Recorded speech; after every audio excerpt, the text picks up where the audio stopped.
Today was the big Elden Ring day. All the Elden Ring previews dropped. There was rumors going around on Twitter the Elden Ring previews would drop June 4th. It seems that they were true because a tons of info came out. So we're going to catch up and read on it. I haven't really read much, just little tidbits here and there. I was like, oh, let me save it for the stream. So I saved a bunch of stuff that I found on the timeline. And then after that, we'll hop in the sub box, catch up on the trailers. And then, of course, we're going to play some Stellar Blade. But first things first.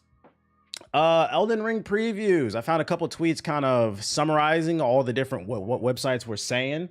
This first one comes from Shinobi.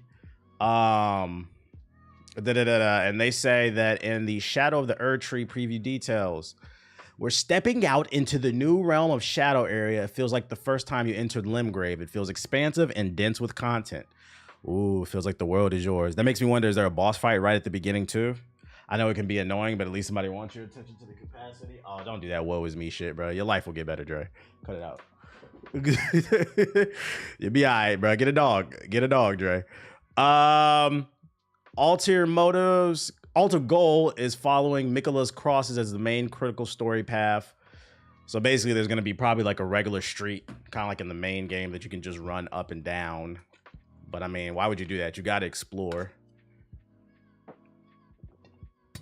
There are over 10 full bosses plus additional side bosses. So that means there are 10 full like main bosses is what I'm taking that as. And then there's a bunch of side bosses. It's a lot of content. I know you heard the new Drake check. Yeah, I turn on notifications. I literally just dropped a video about it. Talked about it on stream yesterday. Over 100 new weapons and 8 new weapon types.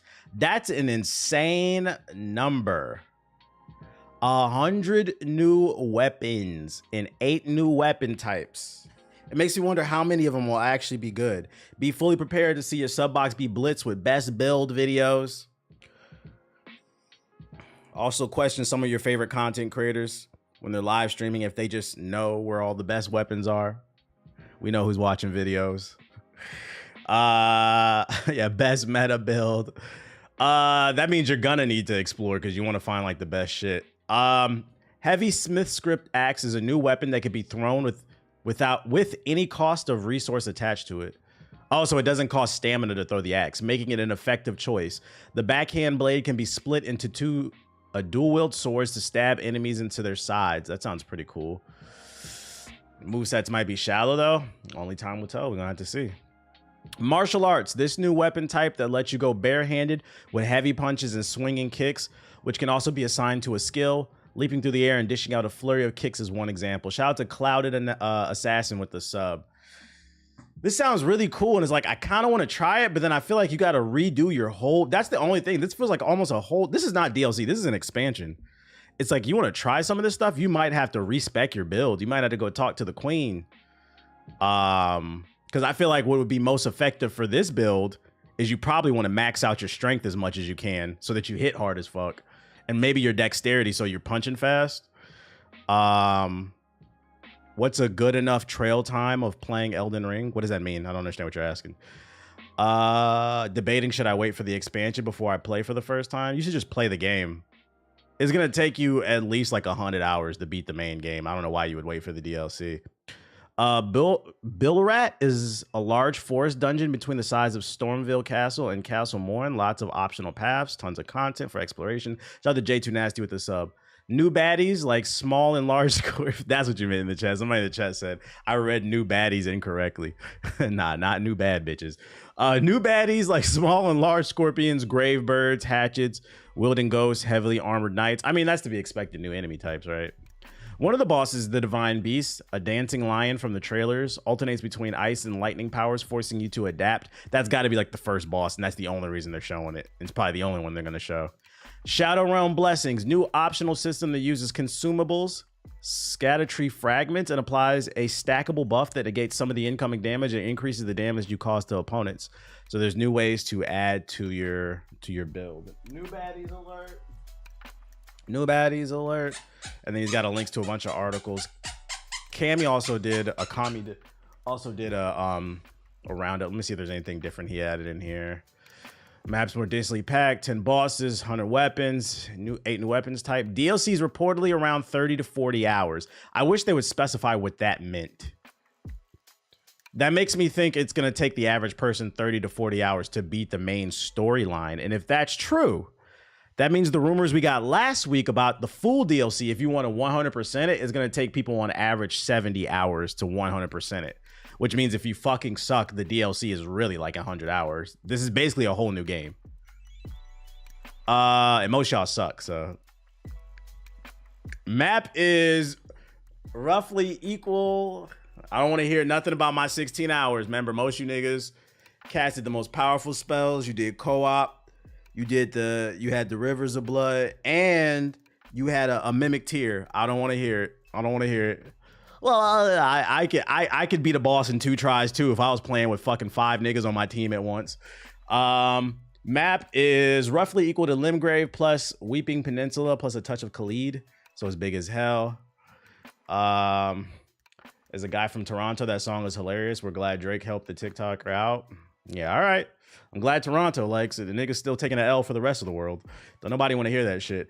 Do Toronto niggas not realize that like nobody likes y'all accent? Your slang is horrible. You're cheesing, fam. Cruelty. That shit's gonna be hot for all of 2 seconds, bro. Just like I'll tell you the same thing that I said in the chat yesterday to Cammy. I'm like, just take a step back. You lost a rap battle. You claim to be this war general, this 5-star war general that's pulling the strings. Do you think it's a good idea to drop that shit after you just lost? From an optics standpoint, enemies overall are faster and more agile, so your reflexes are gonna get tested. Shadow Realm blessing system beginners can use a stackable consumable. Oh, that better explains. That better explains it. That's why it's funny. The song was a viral TikTok for a month. Y'all claim Drake not for y'all culture, but get mad when he drop a song for us. Snow Day's not even an artist. Well, the counter argument to that is he's not of that culture either. Who got that clip of Drake saying that when you use slang, that shit is ignorant? He's not of your culture either. I don't think anybody was making the argument that Toronto doesn't have its own thing. It's he doesn't have culture. There's literally a clip of him saying, don't speak like, in front of white folks, don't speak like that. That shit is ghetto. Hey, but whatever, I guess. Hometown hero, I guess. We're moving the goalposts. Yo, shout out to Inhuman Line with the sub. Appreciate it. I'm hearing the enemies right out the gate. If you feel like it's a win, good for you. The rest of hip-hop does not agree. Didn't matter if it was for Toronto anyways, because it's still a bad look after taking an L. Yeah. When does Elden Ring get? Here's the clip of him saying it. Oh, you got this nigga had that shit on deck. Here you go, Crody. Really dark, really romantic. Got to know them much better, so it was fun. Do you have like your words up there that like kind of funky and weird? He was like 16. See, this is look. Hey, you riding real hard for him, bro. You riding real hard for him, Darth Drake. What that matter? Your high school years are your most important years because that's when you're growing up in the city and that's when it makes you who you are. So if he really was a Toronto nigga when he was 16, he wouldn't be doing this because this is when it would be shaping your character. This nigga's a fraud. Like, it's okay. We can still like his music. 2 things could be true. Saying like, what are you guys doing? Say man's like you. It's really weird. Yeah, yo, so man's like you are going to that and then just means like the group. Crew. That's interesting. It's not. It's really ignorant. What about rude? That's rude. No. That's a good thing. That's fat. That's dope. Yeah, I hear that. But these are old school, like. Yeah, those are old school. I don't like chocolate. He said, I'm a fan. Well, clearly. I know you are. The argument's disingenuous, TBH. He was 16. Point of views change. No, it's not a disingenuous argument. It's actually, it's a completely genuine argument. He's code switching. It's not authentic. Most black people, when they code switch, they're code switching from the culture they came from to assimilate into corporate America. He's code switching from his upscale Toronto neighborhood to assimilate into hip hop culture. So it's not authentic. What's the name? And you're like, the argument that people change is not a fair argument either. Because if he had an authentic hip hop experience, he had an authentic black experience, then the changing would be, he would probably use maybe less slang as he got older. Like you would think he would mature, but instead it's the opposite. he's going from being this is who he really was to now he's trying to portray something he should have did when he was younger. None of y'all arguments make sense. Yo, I'm not gonna lie. I said this yesterday. Look, we're supposed to be talking about gaming. We're supposed to be talking about Elden Ring. The most annoying thing to come out of this battle is you niggas, and I like Drake, but the most annoying thing to come out of this battle is it's really exposing y'all as hip hop fans. Y'all just cannot accept that he took a L. Every day I see new dumb just quotes on my timeline about this nigga, bro. You saying he gentrifying Toronto culture? Yes, he's not authentic to it. He literally told this. He's saying like he's sitting around a group of white people talking about men in Toronto. They speak like men's like this. That's ignorant. Don't speak like that. And you're telling me as he got older, he decided to adopt the culture, and you're cool with that? That means it's not authentic. He didn't grow up in it. But hey, I guess because you know he's the only one. He's the only one from Toronto. Back to fucking Elden Ring. Yeah, the OVO Defense Force. Y'all are spiraling. I'm not gonna lie. Y'all are spiraling. You know. The dude who made the song, yeah, he got called out for colonizing Atlanta, so he's coming back to Toronto. Bieber been real silent.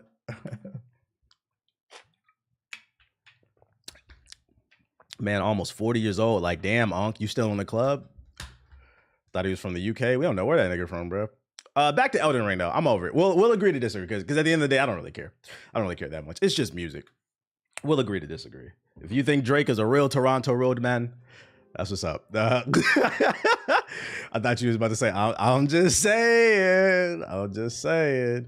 Okay, what else we got? Elden Ring related. How long did it take for you to beat Elden Ring? I want to say I had like 115 hours on it when I beat it. Something like that. Most people on average, it takes them like 100 hours. From like different people that I've talked to. If you're like really good, it might take you like 70, and that's because you ran through just like the main bosses. But even like Kai, it took him like 100 hours. So I mean, like, yeah, on average, it'll take somebody.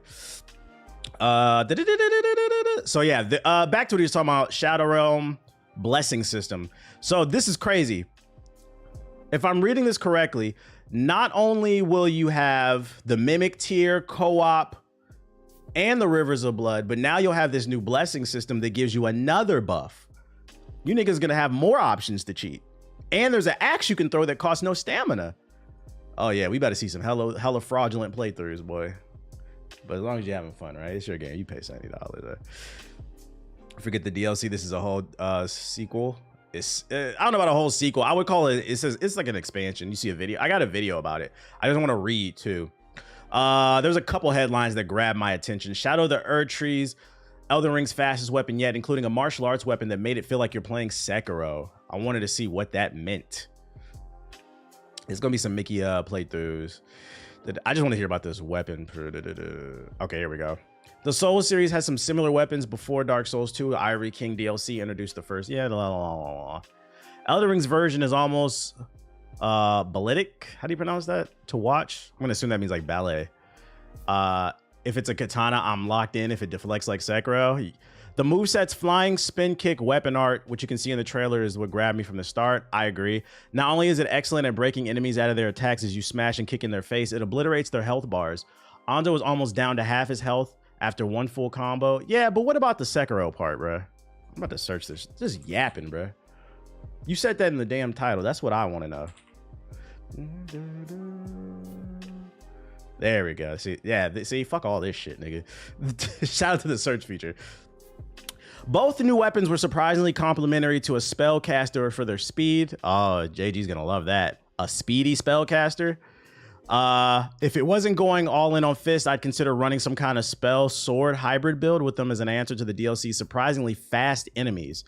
Ooh, it sounds like people's fundamentals are gonna get tested. The few bosses I saw were as spry as the ones you find in the back half of the base game. The Lion Dancer boss, for example, doesn't politely charge up big attacks while you send out a few spells hoping to make it flinch. Uh-oh, JG. It's relentless and requires some precise timing or weapon like fists or throwing the daggers to counter its speed. What's the difference between DLC and expansion? No, that's not ignorant. If you're really young, you might not know what an expansion is because like it doesn't really exist that much anymore. Back in the days when like Steam was like first becoming a thing, when you still had to buy PC games like on CD at GameStop, Like after like a year or whatever, a game would come out with an expansion. A DLC to me is when the game adds like 2 to maybe 10 hours of content. Like my favorite piece of DLC I always say is Shadow the what's the name broker from Mass Effect? What's that shit called? My brain's having a freeze. Like that shit's only like 2.5 hours long, but it's fucking fire. Like that's DLC. An expansion is like a whole new Shadow Broker. Yeah, it's like a whole new piece of a game. Where it's like I feel like an expansion is like a full meal, where a DLC is kind of a snack, if that makes sense. Like MMO content basically. Yeah, MMO is like the first to really do it. I feel like an expansion would be like going back for seconds. Like Elden Ring is that's the way we're gonna put it. Elden Ring's the mill. The DLC, which I'm calling an expansion, it's going back for seconds. You're not gonna eat as much, but it's still a healthy portion, if that makes sense. Does that make sense? Is that a good way of putting it? It's almost a new game, basically. Yeah, it introduces new mechanics as well, too, this is what it's doing. The Lion Dancer boss, oh wait, Phantom Liberty too. Yeah, Phantom Liberty, big back DLC. Yeah, Phantom Liberty would be like an expansion. Speed actually seems to be the trend with Shadow of the Erdtree and From Software in general. It's been years since Dark Souls is about trading. Yeah, we know. Come on, man. Sekiro is the turning point, even if it wasn't technically much of an RPG or a proper Souls game. You can't build a slower wolf because of the pace of the world, and its enemies are all faster than any other From Software game before it. Sekiro fights toyed with the concept of trading a series of attacks rather than the individual blows, a delicate balance between punishment and the reward that kept fights from dragging on too long. As much as I missed the elegance of a Dark Souls 1 combat, I don't think Elden Ring would have been able to incorporate the variety of bosses it has with such a sluggish pace. The base game sat in a comfortable place between Dark Souls 3 and Sekiro and let you customize back and forth combat. You think you're gonna hop on Phantom Liberty? Probably not. I'm not as big of a Cyberpunk fan as everybody else. I thought it was cool, but like I didn't love it enough to go back and want to play that shit. Shadow of the Erdtree, as these 2 new weapons made it instantly clear, suggests From Software is willing to crank Elden Ring into a faster Sekiro-like pace for its last dance. The Fist weapon is the closest I've ever seen a From Software game set get to letting you just spam light attacks with success. Scrub mechanics. I'm sure later areas in the DLC will push back on that, but not having to think about the length of an animation quite as much felt like Goku taking the training weights off. I almost was playing Devil May Cry in Elden Ring and added to the game. Whose meta has been dominated by powerful, slow-hitting special weapons. I don't know if I agree with that. It has a playstyle I had no idea I wanted. It'll have some serious synergy with some of the existing Ashes of War too. Maybe one of the kicking down shields and finally having some. Yeah, I don't agree with the whole meta thing. Like one of the beauty of the Elden Ring is you can play the game however the fuck you wanted to play it. So I don't agree. Like, how is there a meta in a single player game? Y'all went and made those builds because a YouTuber told you this is the best build in the game, but I proved it.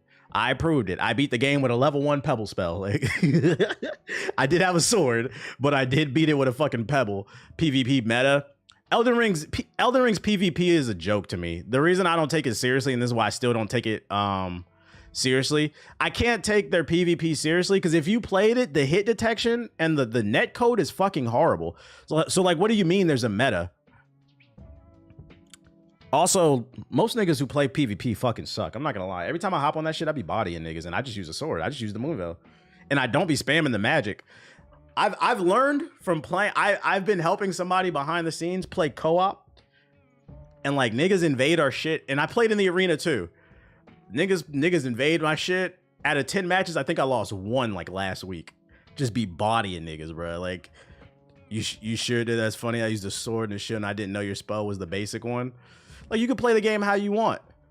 So it's hard to tell what's the meta when the netcode is horrible. The Pebble of the East. I am the Pebble of the East. Online be so laggy. It do. Interesting though. Interesting read. PvP, the great sword meta. They need to fix the netcode. I would play PvP more if the netcode wasn't so ass, but it's such a struggle. You be hitting it, it looks like it's supposed to connect and it doesn't. From Software's director hopes to take the bits that didn't go so well this time with Elden Ring and improve upon them in a future title. The Elden Ring DLC isn't out yet, and the director is already thinking about From Software's next project and how the studio can do better next time around. Making a game as large and ambitious as Elden Ring was obviously not without its trouble, Miyazaki tells our friends at PC Gamer. It was challenging and a long process, but it was also extremely fun as a creator. I'd love to recreate that experience for myself more than anything. Every time with these games, there's things that go well and there's things that don't go so well. Despite Elden Ring's crucial acclaim, Miyazaki says it wasn't immune to development issues, but adds that the two-way process, the communication with the players has been really good this time, I feel. It's something we've managed to lock into a little better. So take those bits that didn't go as well this time with Elden Ring and incorporating those and improving those in a future title. I do agree. I do feel like one thing they did do with like Elden Ring is like, and maybe correct me if I'm wrong, I don't remember this with other Souls games where like they invited the community out. Like there was like maybe like a couple press articles, but like today, like a lot of content, even from like YouTubers, got to play early builds of the DLC. I feel like they're going in on the community and getting more feedback, which is good.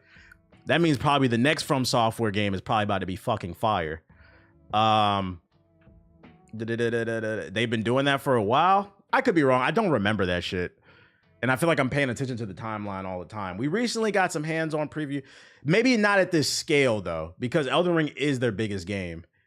They did when the Elden Ring dropped. People got it earlier. Remember how the streets was saying it might be goated? Yeah, but those were review copies, right? Those were review copies. I'm talking about, like, actual feedback, because that's what he's talking about. He's saying we're taking all this feedback from, because I got a video for you from Max. I don't remember Max doing a preview video. Like, that's different. That's what I'm saying. Like, they're bringing different types of people. I could be wrong. But I don't remember someone like Max being invited out early to play fucking Elden Ring. It was like the IGNs and shit like that. And you always got to take that shit with a grain of salt. IGN, too much water, you know. From it did last year with Armored Core 6. Okay. I stand corrected. I'm wrong. Niggas been begging for Bloodborne too. I stand on it. I'm not playing Bloodborne until they fix the frame rate. I'm not playing that game at 15 frames. I don't care how good y'all think it is.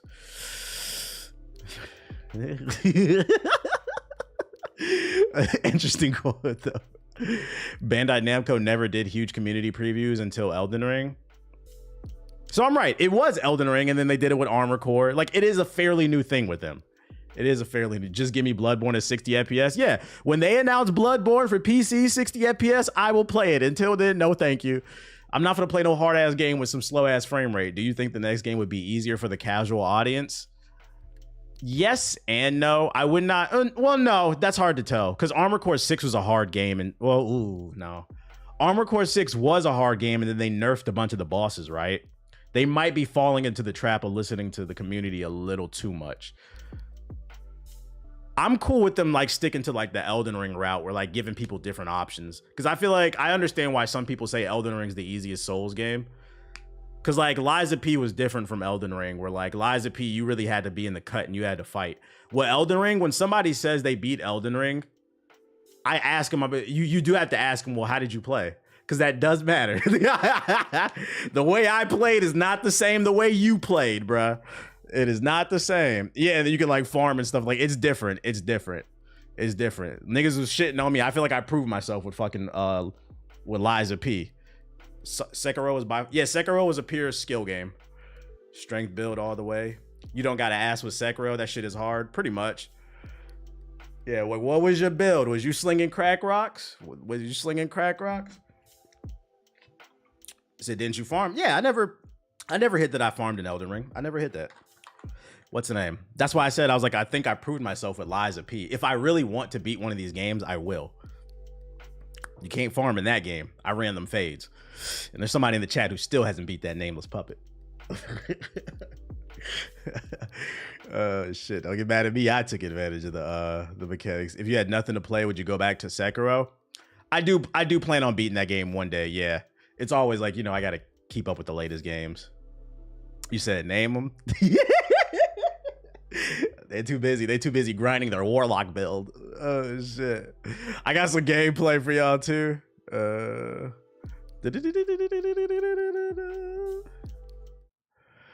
Oh damn, I thought you beat Sekiro.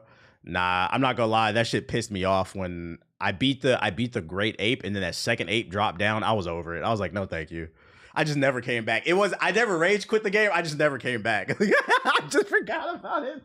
I kind of forgot about it because like new games came out. I was like, bro, fuck that shit, dog. I'm good. But I never said like I quit. I'm never coming back. It just got lost in translation, to be fair. But one day I will beat it. I'm gonna keep my word. We're gonna do a Dominicano playthrough.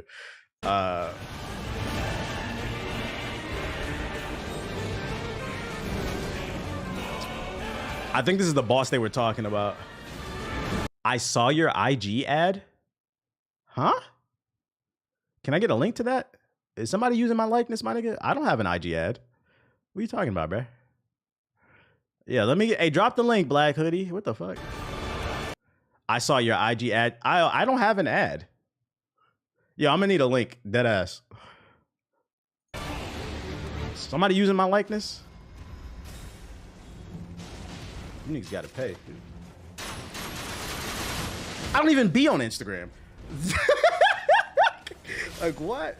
Some people use streamer reactions for ads. Yeah, it might be that. Let me get a link to that. AI voiceover, you endorsing Trump? No. I am not Sleepy Hollow.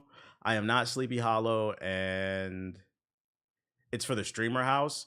Oh, if it's that show, okay, that makes sense. That makes sense. If it's that, then that's fine. I forgot that shit was coming out. Yeah, I know what you're talking about now. I've seen that one. I just don't acknowledge it. Yes, I'm not Sleepy Hollow and Chef G. Relax. That shit looks so fire right there, throwing the hands.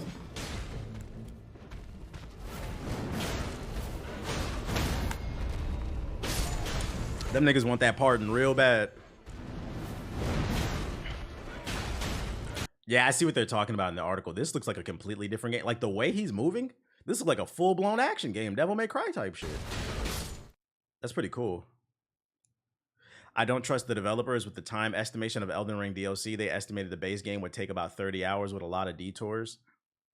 Did they say that before the previews? And that's why I said earlier. So no, there's a rumor that came out last week that it will take 70 hours to beat. I think they estimated that 30 to 40 hours for like the main story. If you just run the main story, if you do everything in the DLC, or you try to tackle it, most people, it's probably going to take them 70 to 100 maybe. Which we like, you know, y'all complaining about $70 games not having no content. That's some content. That looks so cool, that art design. They got now see, this is what I mean. And this is what I mean when people say, after watching other people play Elden Ring, yo, like deadass, last week I was on TikTok just scrolling. This nigga came up, bro. I hate it was a brother. And I was like, come on, man, come on. I become a snob. I'm not gonna lie. This nigga was running, he was fighting, what's the one in the second phase? I think it's Godfrey, where he becomes a wrestler in the second phase. It's one of the end bosses towards the end of the game. He was fighting that dude. Y'all know what I'm talking about, right? He was running Mimic Tier. He was running Mimic Tier, Rivers of Blood, Co-op. He was running rune. What's the runes you crack that give you like a power boost? This nigga was using all the cheese. He couldn't even get him down to in his first phase to like halfway health. Yeah, rune arcs. He was using all the cheese at once, and I'm sitting there watching that. Like he didn't even have like his basic. He didn't even have like his basic rolls down, like the fundamentals. And I'm like, yo, I know the way that I played might have been hard to watch, but I'm so glad that I did, because I do feel like the hard-headed ass way that I played, it made me ready to play Lies of P. Because like once you master the fundamentals, you can do everything. You can do everything else. But I'm like, bro, how did you get this far in the game and you didn't know to like roll right and turn the corner, nigga? That's half the game. Roll and turn the fucking corner and just assume. You got to stop playing it like a fighting game. It's not a dance. My turn, your turn, my turn. It's their turn, their turn, their turn, their turn, their turn, then your turn. I was like, God damn, bruh. But like, this is why people say, well, how did you play the game? We got machine guns in this bitch. I mean, it's not a machine gun, but it is. It's a crossbow with full automatic. This is a JG build right here, the Glock, nigga. This nigga, a Tommy machine gun. Just gonna be JG playthrough right here. JG playthrough. But this shit easy, bro. This shit easy. He gonna pop a rune arc and shit. Beat that shit in 5 hours, bro. Hey, no, the animation, it do look cool. I'm not gonna lie, the animation do look cool, but I'm calling it right here. I'm being an asshole. You use this shit, nigga, fuck you. Your playthrough does not count. You use this on your second playthrough when you just want to have fun and try shit out. Your first playthrough, fuck no, bro. You use this shit, cheater. That's a cool weapon, though. That sword looks cool. That's a JG build right there. $2 playthrough. The Mimic with the Switch.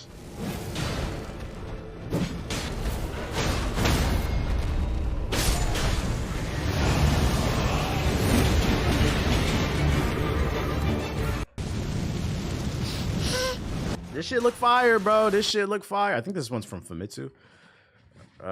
Since I don't play for an audience, I won't artificially make a game without difficult settings harder by limiting it. I feel that. I feel that. I mean, also, you don't have nothing to prove. It's just niggas being y'all gotta understand, y'all don't be in the group chat. Our group chat gets very slanderous about these skill levels and these tier levels. Niggas be talking hella shit, bruh. You're like, I don't know, man. I don't know. Somebody beat the Nameless Puppet, but they didn't beat him until the second playthrough after they had mastered all the mechanics. No wonder it was easy for you. Like, that's crazy. They skipped it the first time, and they did that in Sekiro too.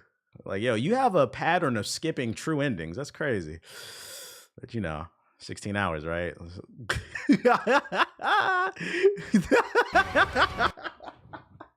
16 hours, right? We're not going to talk about what other niggas be doing.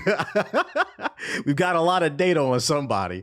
TBH, are you a New Game Plus? So you might want to beat Mog. I beat Mog already. So like when the DLC first got announced, if the group chat ain't beefing over the skills, are y'all really friends? Pretty much. Yeah, when the DLC first got announced, it said that you needed to beat Mog in order to. Somehow I missed that one. So I went back and beat him like a month ago. It took me like 45 minutes. He wasn't too bad. Once his attack pattern wasn't that hard to figure out. It was just the AoEs that were kind of annoying to me.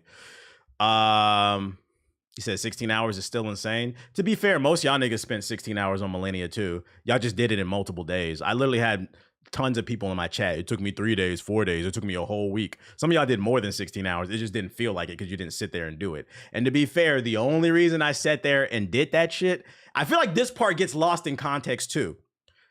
Remember, this is when I was doing G4. It was my only day off that week. I had to beat her that day because if I didn't beat her, I would have had to wait 2 weeks and it would have been like, I would have been like super rusty. If I was working like now where I'm working from home, after about like 2 or 3 hours, I would have got off the game because that's what happened with the Nameless Puppet. Like I got to the Nameless Puppet, I fought him for like 2 hours. I said, fuck this shit. I'm gonna try again tomorrow with a fresh set of eyes. I was like, I'm tired because it was like I had been playing the game already for like 4 hours. I was like, I need a break. I had to beat it that day. So I was like, bro, I'm gonna destroy my mental health. But no, context doesn't matter. Context doesn't matter. Context doesn't matter. We're just gonna throw the 16 hours out. It was me against the wall. I had to ball, bro. I had to fucking ball.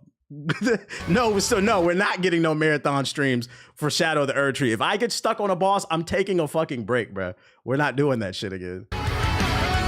Shout out to Envious Pride with the sub.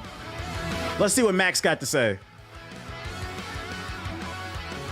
What up to iDogs? Let me see. Max here, back with some impressions of hey, this footage is crispy. Up today, and this one big 4K. Substantial as it's probably one of the biggest DLCs for a game ever.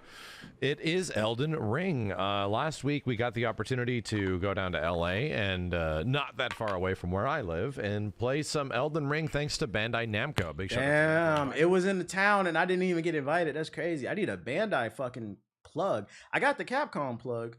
Have I met Max in real life? Yeah, he was cool. I talked to him for like a couple hours. I met him like a month ago. I went to a Akuma event for Capcom, and him, Justin Wong, and what is his buddy Unruly? They were sitting right next to me, so like I kind of had to talk to them. I wasn't gonna not talk to them. I was like, hey, what up? They were cool. Me, I thought it was funny. I was like, damn, these niggas sitting right next to me. Obviously, Game of the Year back in 2022, and continues to be one of the GOATs. I said at that point it's going to go back art 10 design years before and win every Game of the Year, and 10 years after and win every Game of the Year. And who knows, it might just happen. I pray this shit is optimized. I pray this shit is optimized. I pray this shit is optimized on PC when it launches.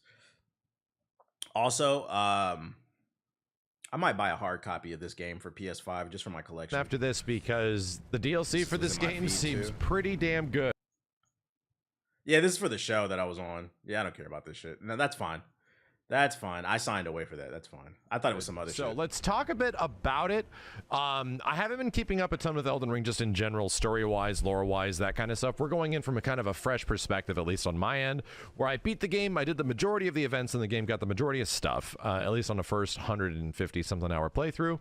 And I loved it. Absolutely loved it. The DLC will be on PS4. A commitment to go back, as that felt kind of dumb. Bro, get the fuck out of here. Is there any way I can send you some art? I could make a rug for your room. You make rugs? What the fuck? I don't have a PO box. I had one in Florida, but I'm not gonna lie, that shit was too expensive. I don't have a PO box. It's okay. I appreciate the offer, but like I don't want to pay for a PO box. Haunting. Over the past few days, we've been sort of dabbling back in Elden Ring and just jumping and doing stuff. I kind of miss this about this. I will give you guys some impressions because of that, I really enjoy the first time experience with the art style is gorgeous. Games, and I'm going to be there day one, obviously, because I want to really absorb all of this. But I'm going to give you some impressions based on a relative limited experience I had. I didn't try to go in there and try to solve everything and do everything. More so just be like, so what about this is really different than Elden Ring proper? And there is a couple of differences, at least in the initial path that I chose. Because again, this is a game with... Nah, graphically it looks the same. I think it's just that like, this is why art design matters. Sometimes I feel like one thing that like game developers have gotten really caught up in is like textures. Like they're just trying to make the textures look as realistic as possible. And that's not the most important thing. I think the most important thing is the art style, because I feel like the art style is the difference between whether or not a game will age gracefully or not. Anytime you focus too much on trying to make the game look realistic, what happens is 20 years down the road, that shit looks ass. Like some of y'all are too young in the chat to remember, but games like Tomb Raider, Virtual Fighter, like Tekken 1 and 2, those games looked realistic back then. Like you go back and look at that shit now, like, yo, that shit looks ass. But you know what still looks good to this day? Zelda, Wind Waker, Beautiful Joe, Jet Set Radio. So like, that's why I'm always pushing, yo, stop all this. This is not a game that's trying to be realistic. It will age gracefully because of it. Yeah, Okami, art matters, bro. As you can go a lot of alternating paths. I effectively went to like the left as a result of the Site of Grace. And was like, okay, so what's over here? It's a big castle. It's a big, you know, sort of like big zone and area and level. I'm going to see where this That's why it breaks my heart what happened to Hi-Fi Rush. Hi-Fi Rush will age very well. And the thing I did notice right at the start, we watching the Acolyte, absolutely. You build, they give you a character with enough stats to kind of manipulate. And they talk mad shit about Wind Waker. And there's a lot of new weapons.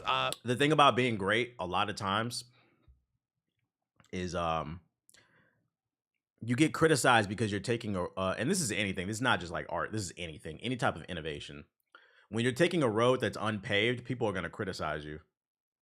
What's the name? Because like they can't see the vision for yourself. That's why it's important. That's why it's important not to tell people your goals unless you really fuck with somebody heavy that you know that supports you. But for the most part, kind of keep your goals like close to you.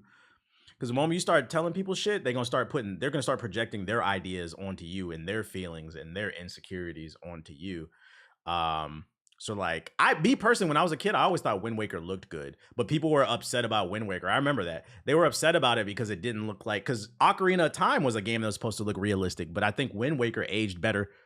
Not maybe I like Ocarina of Time is one of my favorite games. Gameplay wise is great, but the art did not age well. Most of these have been when you take an unpaved road, the presentation stuff, people are not going to see what you're trying to do. Trailers and stuff like the dual blades, or you know, each individual almost like he got hit by blades that characters carry. There's a lot of stuff. I'm trying to remember off the top of my head what I kind of used. I think I ended up using some sort of relatively generic but new sort of cool big sword. But there's one thing I got to say, and I don't remember this entirely from Elden Ring, the first one, or at least the initial vanilla version of the game. They must have gave them very limited gameplay to use. A lot of the weapons that they gave us in here had the ability for you to throw them, or for them to be turned into projectiles in some way. There were throwing daggers. There was a spear that could also be tossed with the R2 You button. beat Mog? That nigga annoyed me. Yeah, I beat him. Is like this magic mist sort of move that we've seen in the trailers and stuff like that. What do you think of the most timeless games you played? Off the top of my head, the most timeless game, probably Mario 64. I feel like there was gaming before and after Mario 64. Like, remember, like, music before and after Thriller. Like, that really changed everything, I think. There's stuff in there that, like, it didn't age as well, but, like, it's still a timeless game because it's so influential. It is, like, without Mario 64, you don't get Elden Ring. Just like the way the cameras move and shit like that. Like, just so many games that copied it. Stuff in here that acted as not just a close range weapon, but also a projectile attack. And I thought that was kind of fascinating. I thought they're sort of like, yeah, clearly you can play Elden Ring a billion ways, and accessibility is one of the names of the game. Basically all the classic Nintendo games, pretty much. I thought it was kind of cool that there's even more sort of ways that they're trying to open that up. And the AI started in the same way you mentioned it. I don't follow any particular channels. I just Google Midjourney, like, tutorials. About a couple of hours. I did not go to every Halo Combat Evolved. area, every nook and cranny, and try. Yeah, Halo changed first-person shooters on consoles. I think GoldenEye walked so Halo could run, like those two games. But GoldenEye didn't age that well. Halo Combat Evolved aged a little bit better. But yeah, you could make that argument. Try to explore that therein, or even look for story stuff. I kind of did not want to be spoiled a ton. If you want to talk shooters, probably Doom. Areas. So I mostly I don't use free AI. I use Midjourney. And free AI is it's not going to be good. You're going to have to pay for the good stuff. And this was the boss. Yeah, it's in Discord. Well, you can do it on their site, but you can make your own Discord server too. Just look up tutorials on how to do it. Shout out the Nightmare with the sub. Where I did not want to use summons or like Ashes of War, or not Ashes of War. I think it's. He said, "I don't want to play like a bitch." The actual, physical calling of spirits and stuff like that to help you out. I didn't really want to use that, so I was like, "All right, I'm just gonna stick this and go over there and find something." And I can't wait to rivers and my blood wade through this. I'm about to spam that blood. Hey, it might not work, bruh. It might not work because they said that this shit is harder and there's new power scaling to this shit. So it might not work. We don't know what the meta is until this is what's exciting about fucking Elden Ring. When that shit comes out week 1, be careful who you listen to because there is no definitive way to play. Everybody's going to be figuring this shit out. With a lot of like cool stuff. Reminded me a lot of, I think it's Leyendell Capital. When you first go there, it just seems like really vast and there's a lot of labyrinths from above and below. Kind of reminded me of that. And by the time you eventually get through, you are met with this sort of like, you've seen this like character before. It almost looks like there's a person underneath it wearing a lion costume. So there's this big cat creature that you fight, and this boss is a friggin' nightmare, dude. Looks like one. And yeah, I think I was actually on the boss because I also did not want to get spoiled too much. I just stuck it out. I didn't do summons. I didn't do any spirits or anything like that. I was just no like, bitch shit. Figure this out. No bitch shit. I got him as close to like 15%. I might have spent 60 to 90 minutes on this boss, dude. It was legit. Oof, imagine going to a preview event for these type of games. I've never been to a preview event for like a Souls-like game. That's gotta suck because you're trying to get as much footage as possible, and he probably got stuck, right? They said, all right, the demo's 2 hours. And like, you spent fucking 60 minutes on one area. Like, fuck. Ridiculously tough. Lots of different phases. I feel his pain. This is the part of like games journalism that I say like people don't understand is difficult, and this is why I try to empathize sometimes with. It's easy to sit up and judge somebody's review gameplay, but what you have to understand is they're playing the game 2, 3, sometimes a month earlier when there are no YouTube videos, there are no best builds, there are no strategies. You have to figure out the game. And I told y'all, one of the worst weeks of my fucking life was when I was working at G4 and we got an early build of what's the kung fu game that came out a couple years ago? The hard joint, where you get older. What's that shit called? Sifu. Yeah, I got an early build of Sifu. And by early, I got it 3 days before the game came out and we had to put a review together. That was the longest weekend of my life. I wanted to cry. I couldn't look up no guide. I was like, so like, I'm not trying to justify it. I will say that one gaming journalist that couldn't figure out how to jump in Cuphead, they deserve to get flamed. But sometimes I'm like, yo, I be feeling like the internet be going a little too hard. Some of these games are difficult, and you have to understand, you have to do shit. You have to beat the game really quickly and then write a fucking 20-page review. Get it edited. It's not as easy as people think it is. That was the longest week of my life. Thankfully, we were working in teams of 2s and 3s, so I had help with like the writing part and shit like that. But Jesus fucking Christ, man. That shit was rough. They gave us footage of it so I can at least show it off, but it was insanely hard. I will say, at some point it was like, okay, we only got 30 minutes left. This boss is being an Elden Ring boss. Yeah, so you got to beat it the traditional way. Just call a summon and call a spirit and see how it goes. And yeah, it died. Like, you know, like it was not even that hard. So this is a really difficult boss fight. The boss design is really cool. Attacks that are very disjointed from where it is, which is just the name of Elden Ring. A lot of consecutive attacks, which is also another Elden Ring stipulation when it comes to a lot of its bosses. And you really got to learn the patterns of this stuff. I was about to say, I don't know, the boss doesn't seem that bad right now, but that does. When this comes out, I'm not going to use any of that. We're just going to tackle this, you know, straight up. But this was a difficult boss fight, really difficult, where like a stray hits from the backside. I think it's I feel like that would, based off what I'm seeing, I feel like the hardest thing about this boss fight is it has a lot of predictable drops and like swings. It's like when they swing their tail, you have to be able to anticipate that seems the hardest part about it so far. Been harder back shots like that's easy to dodge to me right there, even that. So but it's like when you're behind them and they just randomly swing on you. I was also frustrated by it, as you should be. But still, I'm anticipating. He said the boss has 4 phases. Did I miss that? What the fuck? If not harder than that throughout the a 4-phase boss. The other thing that seems very cool is environmental variety. Gorgeous. And as we got art design, just the lighting is immaculate. Pretty good idea that the space we're going to be traveling and traversing through and finding new things in. I like the fit too. Big. There's also a lot of. We back, chat. We back. They got glowing dicks. We're back. And. If anything, the BBC Forest. Hell yeah! About the trailer, the DLC for a lot of FromSoft games kind of defines that game. It sort of is. Mommy, you know, the icing where's my mom? Of the cake. I don't know why that. I don't know why that voice came to me. Oh shit! I'm so hungry. Where's my mom? You know, I don't know why that voice came to me, bro. The initial experience. Some just says to me he's a big idiot. Dark Souls 3. Yeah, big ass lost kid. Especially, and you know, I think it might also be the case for Elden Ring. But if there's only one caveat, it's on health bar. Oh, okay. It's not like a true like second, third phase. It just gets progressively a little bit harder as the boss portion of what health goes down. The DLC. I didn't feel like this was an absolute massive shakeup in ways that maybe some previous DLCs kind of have. And the scope of what we have experienced is still, like I said, substantially mitigated.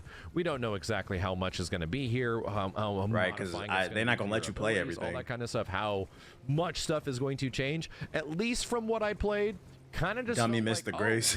Yeah, chill. It's just chill. Like another. Y'all gotta understand with these preview events, usually they last like 2 hours, and in that 2 hours, you have to. You want to get as much footage as possible, because the difference between your video going viral and not, it usually is you get some like exclusive info, you find something that nobody else finds, so then your video gets, you know, shared around Reddit because people were like, well, everybody's saying this in this video, but this video has this. Like, you want to find something that helps you stand out. So, like, you got to speed run shit. That's why I be trying to tell you, I don't understand, bro. Granted, you know, you have to go through. It's not about just sitting there playing it. It's about getting as much information as possible, while also learning the mechanics to be able to explain it. Connected from the main map, but who knows? That could change. That might not be the case by the time you play through this thing. And How do you play this time around? I think that's the one thing I'm looking forward to. Same way I was playing last time, unless I found like a new build that I like. Honestly, that's why I didn't drop an Akuma video. I went to the Akuma event last month early, and I got to play him right alongside Max and them. And like, I'm playing it and I'm watching them play, and I had that epiphany. I'm like an above average player at fighting games, but then I had the realization, I was like, you know, I don't think I'm competent enough to sit here and I can explain what's different between Street Fighter 5 and 6. But I'm not competent enough to explain the intricacies of what makes Akuma different from everybody else, if that makes sense. That's why I didn't drop a video. I was like, you know what? I'm gonna just leave this one alone because there's no like contract that says we have to drop a video. But I was like, I'm gonna play my lane here. And then my gameplay didn't have any audio. If I had audio, I might have just released the gameplay. Be like, hey, look, guys, I fucking suck. Like, like what do you want me to do? What do you want me to do? I'm much more qualified to talk about pretty much every other genre except for maybe RTSs. Like I can break down a lot of things, but like fighting games are very specific to the point where even like in websites, there's usually only 1 or 2 people regulated to fighting games, like at IGN and like GameSpot, because it's a very specific niche where you gotta really know your shit. And like I can admit, like I don't want to sit here and act like I'm some authority on this shit. You know what I'm saying? Yeah, Justin Wong and Max got the content creator corner locked down, and that's because they're pro level players. Like it makes sense. The most, which is why I'm also kind of happy that I just stuck with one area specifically and just messed around with a whole bunch of weapons. I want to be surprised all over again. I think not knowing things, big time investment game, much less a Soul style game, is an incredibly valuable commodity because we're all going to know. It takes a massive amount of self-awareness to know you'll fall short. To beat every boss and every secret thing and every. Yeah, it don't bother me either. I did the Dragon's Dogma 2 video, and you see, I was able to break that shit down like very easily. I just got invited to another Capcom event, so like it doesn't keep you. It's better to be honest about shit than versus because there's no expectation. You don't have to publish content, especially because like I live in LA, so it's not like they paid for a flight or something like that. I just took an Uber downtown. Like I'll just eat the L on this. At least I got to meet some people. And I've done this many times, going all the way back to Dark Souls 2 of streaming and making content for all these games where people just don't know shit. And I experienced that a little bit at this event, but I did not want to experience all of it. So again, a lot of cool stuff. It was just a lot more weapons, a lot more enemy variety, a lot. I feel like with this video too, it's like it's actually the opposite. Where like I feel like I'm a little bit more qualified to talk about this stuff than he is, and like I feel like that's the vibe I'm getting. Like he knows enough that where he felt comfortable doing a video, but like this is not his normal content and stuff. I can't wait to run it on my own computer because we were running on laptops. And it just really felt like this fit is cool of what everyone considers to be one of the greatest games of all time, which isn't a bad thing at all. Either way, I'm super excited for it. I'm going to be Capcom gonna let you play Monster Hunter Wilds. I hope so. We can make it a little bit harder when we get into the DLC. And yeah, if you guys enjoyed some of this stuff, I'll be back with a more full playthrough later on when we do start up the Elden Ring playthrough on Twitch, so we can get some nice, high-quality, high-resolution videos up here, similar to what we did with Final Fantasy VII Rebirth. If you like this stuff, I appreciate a thumbs up below. I'll be back with that fresh experience as we, try to experience as much of the game as possible without knowing shit, because that is some of the most fun. No, I didn't play that game, Ronan. It doesn't interest me. As always, dudes, thanks a ton for watching. My name is Max, and I'll see you next time.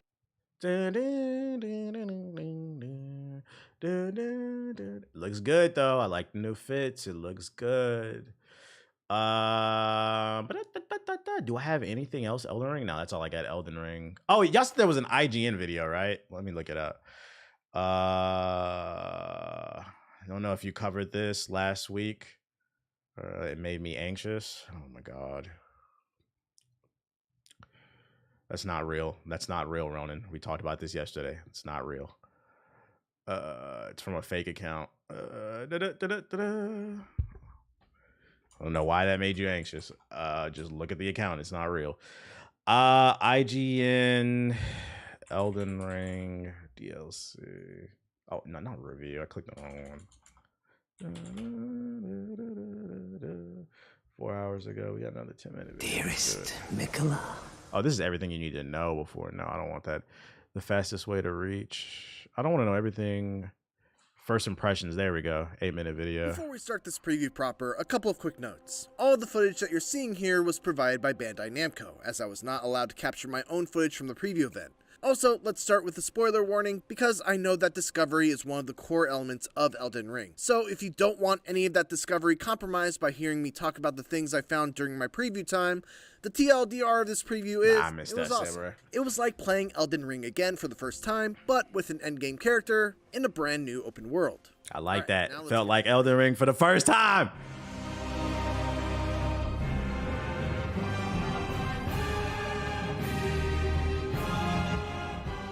There was something magical about that first playthrough of Elden Ring, when everything was new and there was a prevailing sense of discovery and awe as I rode through the lands between. stumbling upon the horrors of Caelid, the beautiful Yeah, the music vistas is of fire. Limgrave and Liurnia, and the treasures that awaited after a challenging dungeon. Which is why my 3 hours with Elden Ring's DLC, Shadow of the Erdtree, What did I tell you? What did I tell you? I know what the fuck I'm talking about. This one was 3. I think the longest event I've ever been to, we got 4 hours to play.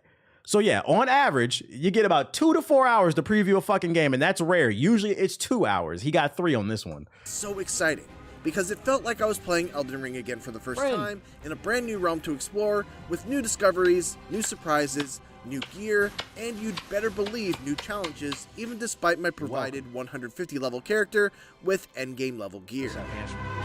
Stink! Stink! Stink! My 3-hour play session began at the Cocoon of the Empyrean Site of Grace, which is where you do battle with the optional boss battle Mohg, the Lord of Blood.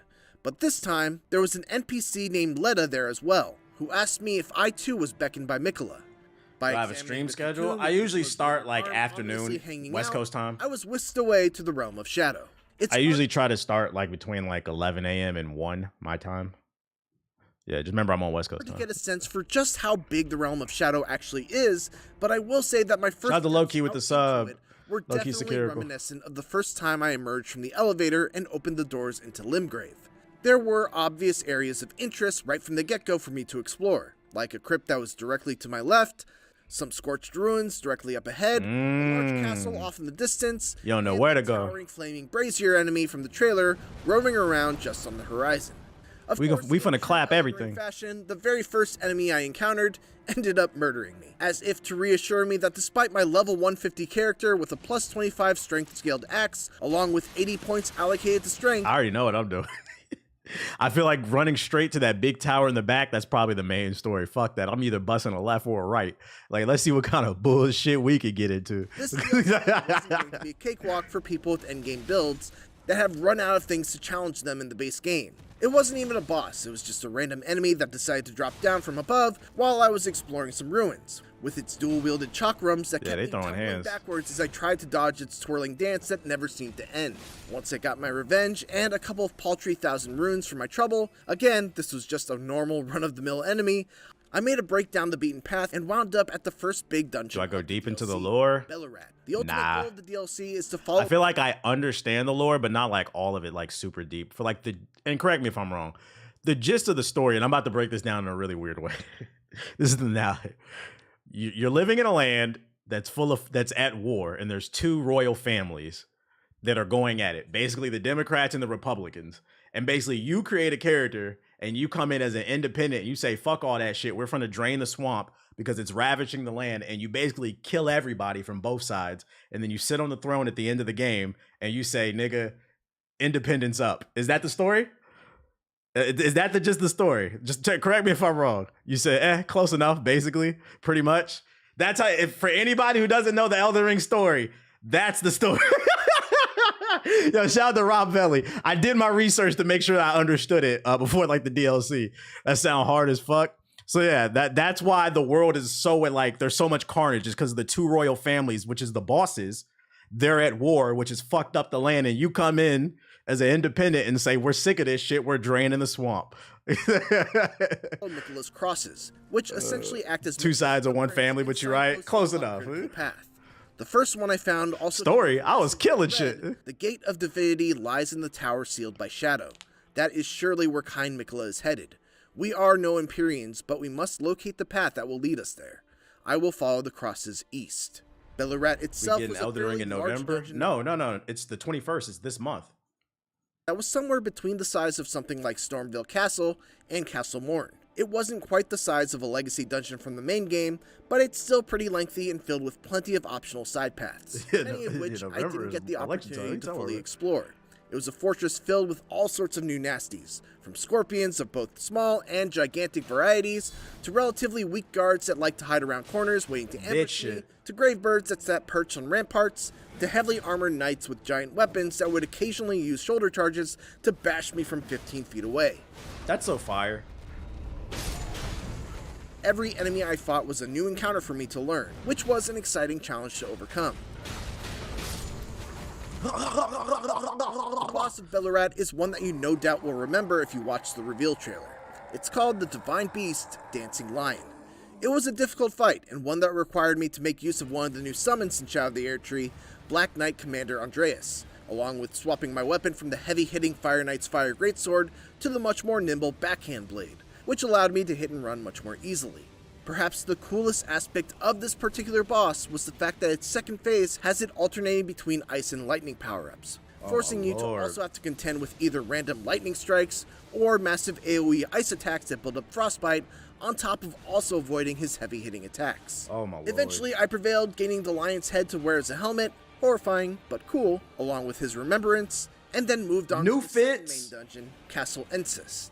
This place reminded me much more of the Caria Manor, minus, the horrifying hand monsters. There were lots of magic. She reminds me of a character from Soul Calibur. I can't remember. Like this fit. I don't know why. Wielding enemies, including a DJ giant Car with the Orion sub. armor that was very much I'll be like playing on those from stream. one of those Everjail boss fights. And an extremely difficult Korian I'm Knight sure they'll be that very brought to mind the entertaining fight against the enemy streams. that guarded Renala's chamber in the Academy of Raya Lucaria. Fitting because this enemy guarded a boss named Rolana. Rolana was definitely the hardest boss to take down during the preview window, combining fearsome melee sword skills with extremely powerful magic attacks. Is 33 on the chopping block two now? swords would be imbued with Nah, it's in beta right flames, now, I believe. giving them all new attacks that would set the arena ablaze and make her attacks extremely difficult to get out of the way of. And just when I thought I would have the win in the bag, she would float up into the sky and cast a version of Renala's full moon that would crash into the ground for 3 devastating shockwaves that could basically one-shot me from full health.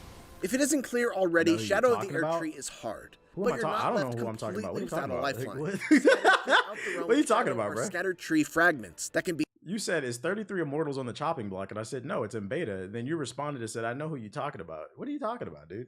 brought back to a site of grace and I'm turned confused. in, I would love to much know. like you would a Sigurd Tear or Golden Seed. These fragments will decrease the amount of damage that enemies deal to you, but only while you're in the realm of shadow. In addition to that, you can also find Oh, the Soul Calibur chick. Oh, okay. Yeah, this nigga having 2 different conversations in the chat, bro.